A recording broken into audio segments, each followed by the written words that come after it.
আজকে এই পয়লা বৈশাখের নতুন বছরে আমরা উপজেলা পরিষদের আধুনিকায়ন আমরা দেখেছেন সমাপ্ত করেছি। সেখানে একটি লাইব্রেরি উদ্বোধন করা হয়েছে, পৌর চত্বরের সংস্কার কাজ করা হয়েছে, বিকেলবেলা পৌর মিনি পার্ক এই গলাচিপায় যেটি ছিল না সেই মিনি পার্ক উদ্বোধন হচ্ছে। এই বরাদ্দগুলো আমরা আগে থেকে তদবির করি আমরা এনেছিলাম, যেগুলো দিয়ে কিছু কাজ হচ্ছে। এবং এই সরকার দায়িত্ব নেওয়ার পরে যেই সীমিত বাজেট গত বছরে আছে তার মধ্যে দিয়ে সংসদ সদস্যদের মাধ্যমে যে কিছু চেয়ার কাবিটার কাজ হয়, সেরকম কিছু কাঁচা আদা পাকা রাস্তা করার ছোট কিছু কাজ করা যাবে, সেটা বরাদ্দ খুবই কম। তো আপনাদের অনেকের চাওয়া থাকতে পারে আমি নির্বাচন করছি, আমার ত্যাগ আছে, আমরা পরিশ্রম করছি, দুর্দিনে ছিলাম, আমার রাস্তাটা আগে হইবে। একসাথে তো সবারটা হবে না, পর্যায়ক্রমে আমরা করব। আমাদের তো 5 বছরের জন্য জনগণ নির্বাচিত করেছে, সুতরাং আপনারা ধৈর্য রাখেন। জনগণের যে প্রত্যাশা এলাকার উন্নয়ন, এলাকার একটা সুন্দর পরিবেশ, মানুষের হয়রানি বন্ধ হওয়া, ইনশাল্লাহ আমরা সেটির পরিপূর্ণ বাস্তবায়ন আমরা করব। আমরা যেটা বলেছি ইতিমধ্যেই হয়তো আপনারা লক্ষ্য করেছেন, এই গলাচিপা শহরে 5ই আগস্টের পূর্বেও যে চাঁদাবাজি লুটপাট হয়েছে, মামলা বাণিজ্য হয়েছে, সালিসি দালালির মাধ্যমে মানুষকে হয়রানি করা হয়েছে। নির্বাচনের পরে 2 মাসে এই চাঁদাবাজি, সালিসি, হয়রানি, মামলা বাণিজ্য, এই লুটপাট নাই। মাছ বাজার, তরমুজের ঘাট, বিভিন্ন চর অঞ্চলে যে চাঁদাবাজি হতো এখন আর সেগুলো হচ্ছে না। ইনশাআল্লাহ আমরা এগুলো স্থায়ীভাবে বন্ধ করব। আপনাদেরকে দায়িত্বশীলতার পরিচয় দিয়ে জনগণের প্রত্যাশা অনুযায়ী কাজ করার এবং জনগণের পাশে থাকার আহ্বান জানিয়ে আজকের নববর্ষের শুভেচ্ছা শুভকামনা জানিয়ে আপনাদেরকে ধন্যবাদ দিয়ে আজকের এই র্যালি পরবর্তী এই পথসভা শেষ করতে চাই। হিন্দু, মুসলিম, বৌদ্ধ, খ্রিস্টান সকলে মিলেমিশে বসবাস করবে এবং আমাদের হিন্দু ভাইদের নির্বাচনের পূর্বে যে উদ্বেগ উৎকণ্ঠা ছিল, নির্বাচনের পরে কোনো ঝামেলা যেন না হয়, আমরা যেন বিপদে না পড়ি, আশা করি তারা একটা সুন্দর পরিবেশে আছে, তাদের পাশে আমরা আছি।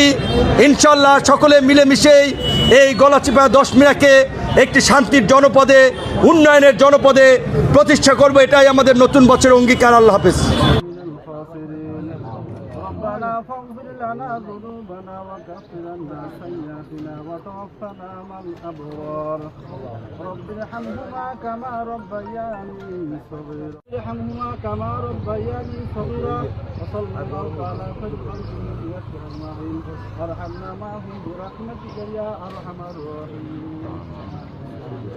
আজকে আমরা এই সার এবং বীজ বিতরণ প্রোগ্রামের শুভ উদ্বোধন ঘোষণা করছি এবং আপনারা যেহেতু এখানে উপস্থিত আছেন, পাশাপাশি আরও দুটো কথা বলা যে আপনারা নির্বাচনের আগে আমাদের কমিটমেন্ট শুনেছেন। আমরা নির্বাচনের আগে যেটা বলেছিলাম এখনও আমরা সেই জায়গাতে আছি। সাধারণ মানুষের হয়রানি বন্ধ করা, চরের জমি নিয়ে যে ধরনের হ্যাসেল হয়, একই জমি 3 জনকে দেওয়া হয়, এইটা নিরসন করা। এই যে আপনার মাছ ধরার ক্ষেত্রে যে বিভিন্ন চর লিজ দেওয়া হয়, আমি বলছিলাম এই লিজ প্রথা বন্ধ করা।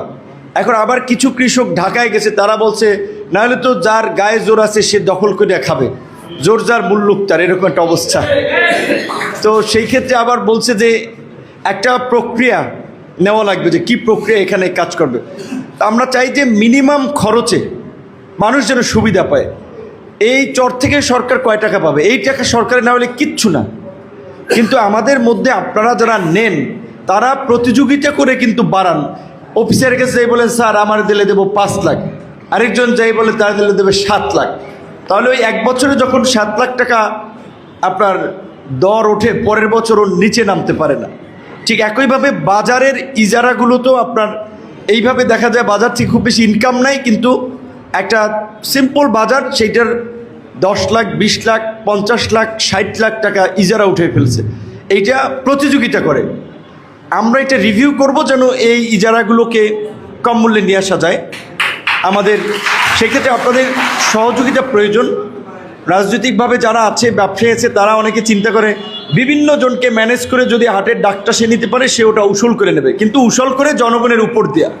তো আপনারা যদি আমার সাথে থাকেন, আমাকে সমর্থন করেন, আমরা পর্যায়ক্রমে এইগুলো বন্ধে কার্যকর পদক্ষেপ নিতে চাই। যেমন আপনারা দেখছেন এই যে হরিদাবপুরের যে খেয়াঘাট, এটা 10 টাকা ভাড়া নিত। আমরা বলছিলাম যে 5 টাকা করে নেওয়ার জন্য। এখন তারা আইন দেখাইছে যে সরকারি বিধিতে এটা খ শ্রেণীর, না হ্যাঁ খ শ্রেণীর এটা ঘাট উঠাইছে উপরে, কাজে সরকারি মূল্য 8 টাকা, সেজন্য তারা নিতে পারবে না। তাহলে এখন আবার নতুন ইজারা দিচ্ছে। আমরা বলছি যে যারা 5 টাকা করে নিতে পারবেন তারা টেন্ডার ড্র করেন, ইজারা নেন। যারা পারবেন না তাদের নেওয়ার দরকার নাই। তাহলে কি হচ্ছে, জেলা পরিষদ খাস কালেকশনের মাধ্যমে এটা উঠাবে। আমরা তাহলে সরকারের পার্ট, আমরা জেলা পরিষদকে বলে দেব আমার এলাকাটা 5 টাকা করে নেবে। তো এখন এই টেন্ডার নিয়ে আবার তারা দরফের গ্রুপিং করে কিন্তু তারা টেন্ডার দিবে, বিভিন্নজনকে ভাগে টাগে নিয়ে এই প্রক্রিয়া শুরু করছিল। তো মাঝিরা সেটা ভালো পদক্ষেপ নিছে যে এতদিন যে ওইটা ভোগ করতো, সে আদালতে আর একটা ব্লাব দিয়ে আসছে, মানে আদালতে একটা ভুলভাল বুঝে আসছে যে বিএনপি জামাতের আন্দোলনের কারণে সে ক্ষতিগ্রস্ত হয়েছে, যারা তুলতে পারে নাই, তাই তাকে কিছুদিন দেওয়া হোক। আদালতের রায় এনে, আদালত তো জানেন একটা বিষয় জটিল, মানে মামলার ডেট পেছানো, হিয়ারিং পেছানো, এগুলো করে সে অনেক দিন খাচ্ছে। মাঝিরা তাদের এটা 5 টাকা ভাড়ায় তারা পরিচালনা করছে, ভালো। এখন এটা নিউজ কী হলো, প্রতিমন্ত্রীর প্রভাবে প্রতিমন্ত্রীর লোকেরা, এইখানে কি আমাদের দলীয় কোনো নেতৃবৃন্দের ভাগ বাটোয়ারা কিচ্ছু আছে? এখানে তো 5 টাকা করে ভাড়া তারা নিলে তো আর এই মাঝিদের হস্তক্ষেপ থাকতো না।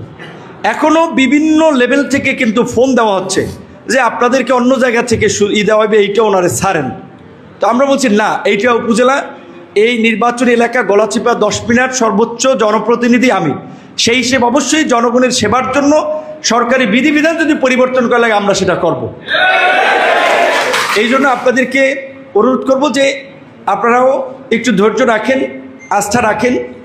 আমরা পর্যায়ক্রমে ইনশাল্লাহ আমাদের যে কমিটমেন্ট ছিল, আপনাদের যে প্রত্যাশা, আমি জানি যে এখানে আপনারা আমাকে ভোট দিয়েছে সাধারণ মানুষ, প্রতিষ্ঠিত মানুষ, উপরতলার মানুষ, ব্যবসায়ী মানুষ, প্রভাবশালী মানুষ, যারা বোথ সাইড ব্যালেন্স করেছে। দেখ আমার সেটা নিয়ে বলার নাই, কিন্তু আমি জানি সাধারণ মানুষ আমাকে কেন ভোট দিয়েছে, গরিব মানুষ কেন ভোট দিয়েছে। কারণ তারা বলছে যে সে গরিবের রক্ত চুষে খাবে না, সে সরকারি এই যে বীজ সার, এই 20 কেজি সার কিংবা 5 কেজি বীজ দিলে এইখান থেকে তার লোকেরা 50 টাকা নিবে না। কিংবা রাস্তার একটা টিয়ার কাবিখার একটা রাস্তা 5 লাখ টাকার বরাদ্দ, সেখান থেকে 1 লাখ টাকা এমপির পকেটে নিবে না।